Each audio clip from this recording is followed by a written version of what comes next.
हम लक्ष्मी चौधरी अपने सब गोटे के गोर लागे छी और अपने सब गोटे के समक्ष आई हम पुनः अपन रचना के साथ उपस्थित भेल छी।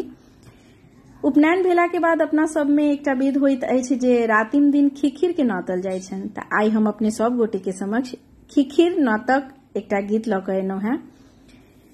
केहन लागल से जरूर कहब और कोनो तरहक त्रुटि भ जाय तो क्षमा प्रार्थी छी। धन्यवाद। की लाए खिखिर नात बहिना, की लाए खिखिर नात बहिना, की ये चढ़त प्रसाद है, की ये चढ़त प्रसाद है।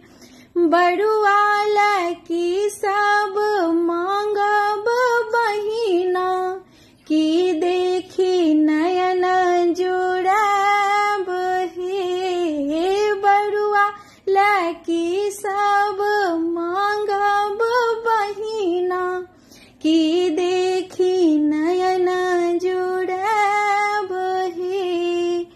की देखी मन हूँ आनंद मनायब, की देखी मन हूँ आनंद मनायब।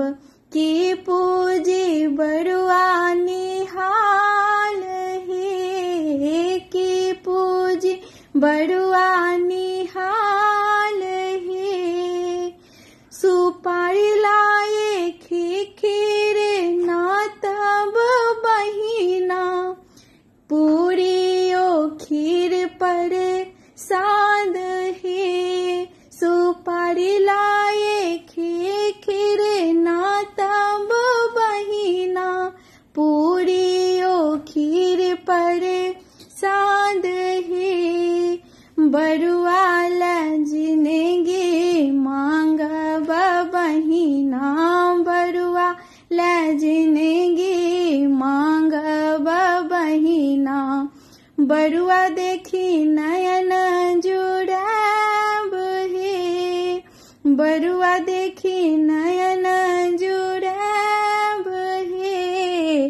बंस देखी मन हूँ आनंद मनायब, वंश देखी मन हूँ आनंद मनायब। खिखिर पूजी बड़ुआ निहाल है, खिखिर पूजी बड़ुआ निहाल है। की लाए खिखिर नात बहिना, की लाए खिखिर नात बहिना। की ये चढ़त प्रसाद है, की ये चढ़त प्रसाद